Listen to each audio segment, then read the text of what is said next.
Hello, everyone. Welcome back to Teach Easy English, the English podcast. I'm Dave. And I'm Daisy. We're really happy you're here with us today. Before we start, a quick reminder. If you enjoy learning English with real conversations and simple explanations, don't forget to like this episode and subscribe to our channel, Teach Easy English. Yes, because when you subscribe, you don't just support us, you support your own English journey. It shows you are serious about moving forward. Today's podcast is a little special. Yes, absolutely. Today's episode is specially made because of one of our subscribers' requests. We saw your comment. And if she's watching right now, she'll definitely know exactly what we're talking about. We listen to you. Thank you so much for sending your request. Honestly, we love it when you tell us what you want to learn. It makes our work better. Exactly, because this podcast is not just our podcast, it's your podcast. We are a community here at Teach Easy English. So, today we're talking about something very small but very powerful in English. Yes, 3 tiny words, but they confuse almost everyone. Even the best students get a headache from these 3. Be, been, and being. When beginners hear these words, they panic. Their heart beats fast, and they think, oh no, grammar, the monster is here. Laughter. But relax. Today there is no grammar stress. No rules on the board. No boring definitions from a 50-year-old book. No, just conversation, real life, and easy English. And by the end of this podcast, you'll feel more confident. Not perfect, but confident. And confidence is more important than perfection, every single time. Always.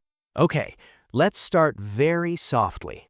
Yes, slow and easy, like a calm river. Tell me something, Daisy. When you were learning a new language, did you feel scared to speak? All the time, Dave. I was terrified of making mistakes. I felt like everyone was watching me.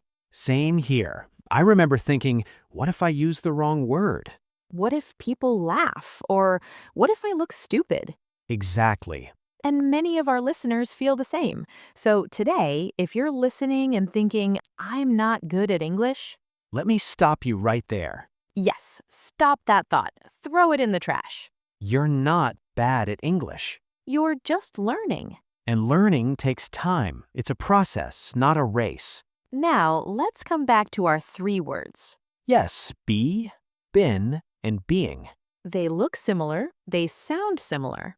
But they're used in different moments of life. Not grammar moments, life moments. Let's start with the simplest one, the word be. Be is like a base word, a starting point, a foundation.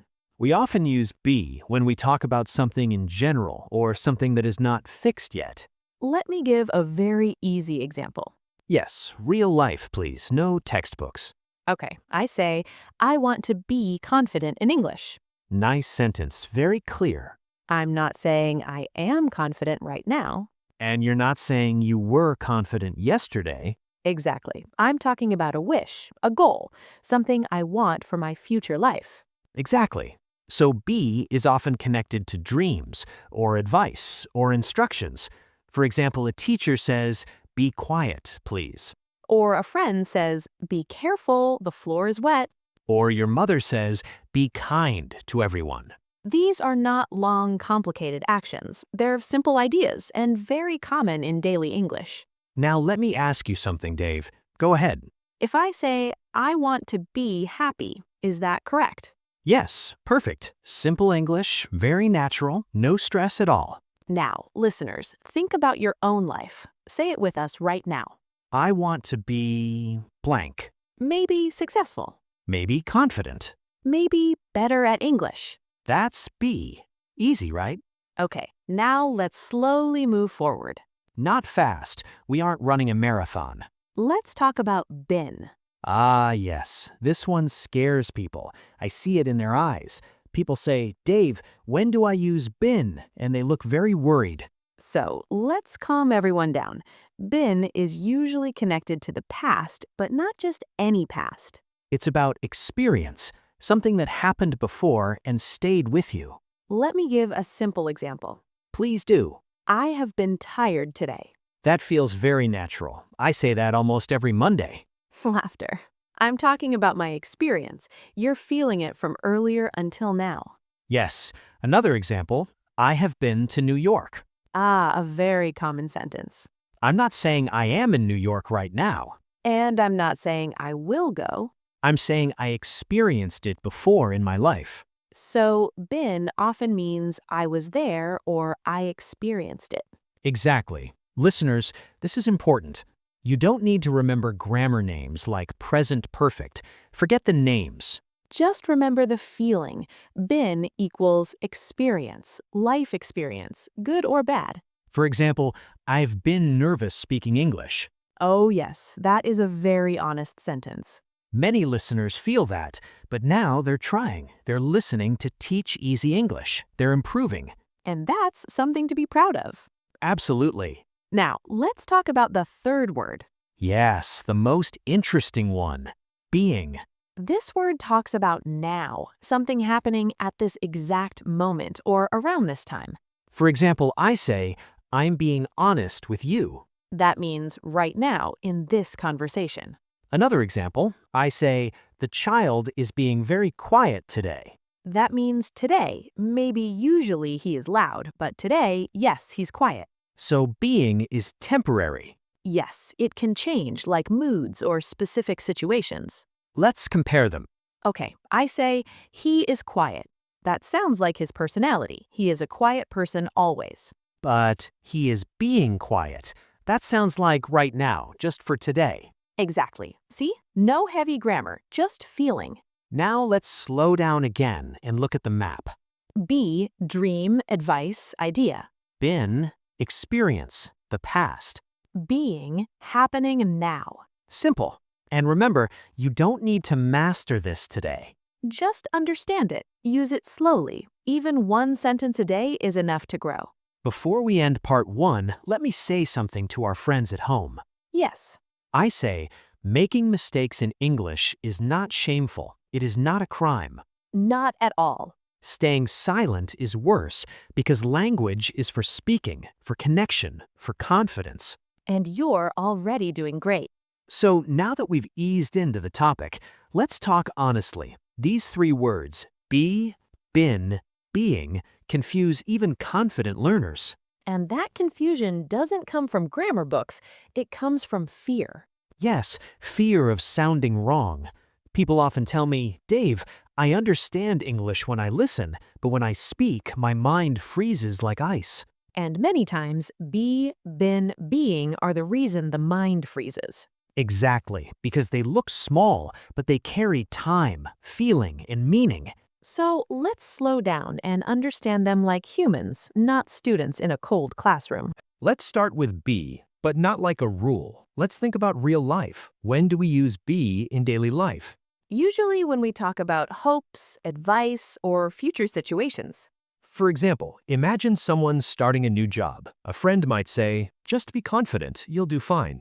Here, be is not about now or before. It's about your mindset. It's about your intention. Another commonplace is polite advice or requests, like please be on time tomorrow, or try to be patient with yourself. So, be is simple but powerful. It's open. It doesn't lock you into a specific second of time. Now let's move to been. This is where people usually panic a little. Yes, because been always connects the past and the present. It tells a story that started earlier and still matters right now. Think about your own life. If you say, I have been busy this week, you're not only talking about the past, you're explaining why you feel tired right now. Exactly. Or when someone says, I've been learning English for 2 years, that sentence carries effort, time, and consistency. And notice something important. Been never stands alone. It needs support. It needs have or has. Yes, you don't say, I've been tired. You say, I have been tired. And emotionally, been often explains a situation. It answers the silent question, why? Now let's talk about being. This one is very interesting because it's very human. Yes, being often talks about behavior, especially temporary behavior. Imagine you meet a friend who's usually cheerful, but today they're quiet. You might say, "You're being very quiet today. Is everything okay?" That sentence doesn't judge the person's character. It only talks about this specific moment. Exactly. That's why being feels emotional. It notices change. We also use being when something is happening around us, like it's being difficult to focus today because of the noise. So let's connect all three with one situation. Okay, imagine someone learning English. They say, I want to be fluent one day. That's a goal. Then they say, "I have been practicing every night." That shows effort over time. And finally, I'm being more confident when I speak now. That shows a change in behavior happening right now. Same person, same journey. Three different words, three different meanings. And when you understand them like this, they stop feeling scary. They start feeling useful. And most importantly, they start coming naturally when you speak, which is exactly what we want. Okay, now that we understand the basics, let's talk about something very real. Mistakes, because honestly, this is where most learners panic. Absolutely. I see this all the time. People know the words, but when they start speaking, their brain freezes. They think, wait, is it be or been or being? And then nothing comes out. Yes, and that fear is worse than the mistake itself. I always tell learners, making a mistake in English is not a crime. It's actually a sign that you're trying. Exactly. Silence is more dangerous than a wrong sentence. When you stop talking because you're scared, you stop learning. So let's take a very common mistake. People say, I am been tired. I hear this a lot. Yes, that sentence sounds familiar, and it's wrong. But it's a good mistake because it shows the person is thinking about the past and present together. So let's fix it gently. We don't say am, we say I have been tired because been needs support. It needs have or has. Right. Think of been as a word that doesn't like being alone. It always wants a partner. It's a social word. That's a cute way to remember it. Been is social. It needs company. Now, another funny one. People say, "I being happy today." Yes, I've heard that too. And again, the idea is correct, but the structure is not. The correct sentence is, "I'm being happy today." Or more naturally, "I'm being very positive today." And notice something important here. When we say being, we often talk about temporary behavior, not permanent personality. Exactly. If I say, "You are being very kind today," it doesn't mean you're only kind for one day. It means I notice it right now, in this moment. But if I say you are kind, that's your character. That's who you are always. This difference is powerful. Small grammar change, big meaning change. Let's make it even more real. Imagine a couple talking at home. Uh-oh, real life English coming. One person says, "Why are you being so quiet today?" That means today is different from usual. Yes, but if they say, why are you so quiet? It sounds more like a general complaint about their personality. Exactly. Being softens the sentence. It feels less like an attack. This is why grammar is not just rules. It's emotion, it's tone, it's relationship. I love that you said that. English grammar is actually emotional grammar. Now let's talk about confidence. Many learners think, "I must speak perfect English," but that idea is wrong. Very wrong. Even native speakers don't speak perfect English. They pause, they repeat, they correct themselves. All the time. I do it daily. Me too. And nobody dies because of it. So when you say, "I have been learning English," and you make a small mistake, don't stop. Continue the sentence. Flow matters more than perfection. Yes, communication first, grammar later. Let's give listeners a small confidence exercise. Good idea. Everyone listening, try this sentence out loud, even if you're alone in your room. Do, "I have been practicing English and I am being better every day." Beautiful sentence. It uses been and being ideas without stress. And if you say it wrong the first time, say it again. That's learning. That's how we grow. Remember, English is not a test. It's a tool, like a hammer or a key. And tools are meant to be used, not locked away in a box. Now that we understand be, been, and being, this is the most important question, Daisy. How do people actually use these words in real life without stopping to think? Yes, because in real life, no one says, "Wait, let me remember rule number 4. They just speak. And that's exactly what learners want. They don't want rules in their head, they want confidence in their mouth. So, in this part, let's connect these words to real situations daily life, work, relationships, emotions, because English lives there. Let's start with be, the simplest form, but also the most powerful. People often think be is too basic to matter, but actually, be is everywhere. Think about advice. What do people say? They say things like, be careful, be honest, be yourself. Notice something important here. These sentences are not about time, they're about choice. Yes, when someone says be patient, they're talking about how you should act right now. That's why be is used in advice. Imagine a real situation. You're starting a new job. Your manager might say, be on time, be respectful with clients, be open to learning. No grammar stress, no tense confusion, just guidance. And learners should remember this. When English talks about how to act, be often appears. Now let's talk about dreams. People say, I want to be successful, I want to be confident, I want to be fluent in English. These sentences are about becoming. Exactly. Be connects who you are now to who you want to be in the future. And that's powerful for learners because language learning is a journey. So when someone says, I want to be better at speaking, that sentence already shows hope. Now let's move to been. This word carries experience and time. Yes, been tells a story about time, but learners get confused because it needs have or has. Let's connect it to real life. Think about how people talk about their day. Someone might say, I've been busy today. This does not mean they are busy forever. It means the day started, things happened, and the feeling continues until now. Now think about emotions. I've been stressed lately. I've been feeling tired. I've been worried about my future. These sentences are very human. They show a period of time, not just 1 second. Another very common use of been is travel and life experience. I've been to New York. I've been to that restaurant before. This tells us something important. You went, you experienced it, and now that experience lives inside you. You're not saying when exactly because the date is not important. What matters is the experience itself. Now, let's talk about being. This one is special. It's about behavior. And behavior can change. That's the key word. Change. Let's imagine a real-life conversation. A friend says to you, "You're being very quiet today." That doesn't mean you're always a quiet person. It means right now something is different. It's temporary. It's a moment in time. This word appears a lot in relationships and feelings. People say things like, you're being rude, or you're being kind, or you're being too hard on yourself. Notice how emotional these sentences are. They're not labeling a person forever. They're talking about a moment, and that's important. It makes communication softer. Saying you are rude sounds permanent, like a tattoo. But saying you're being rude leaves space for change. It's a behavior, not a person. Now let's put all three together in one life story. Imagine someone learning English. They might say, I want to be fluent.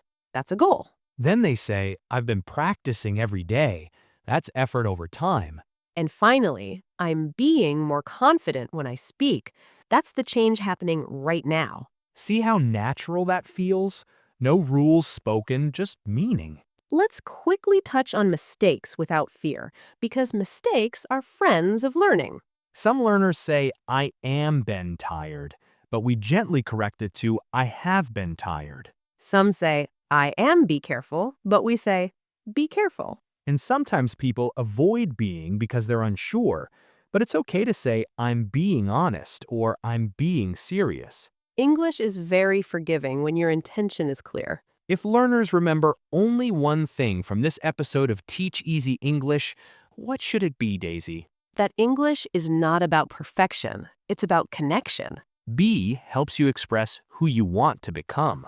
Been helps you share your journey and experience. And being helps you talk about how you feel right now. You don't need to rush. You don't need to fear mistakes. Just keep speaking. Keep listening to Teach Easy English, and slowly, English will start feeling natural. If this episode helped you understand English more clearly, please like this video and subscribe to Teach Easy English. We're here to make English simple, human, and part of your real life. Bye, everyone. Take care. Bye-bye. Your progress doesn't end here. To continue advancing your English skills, click on the next video or explore the additional videos we've thoughtfully selected for you.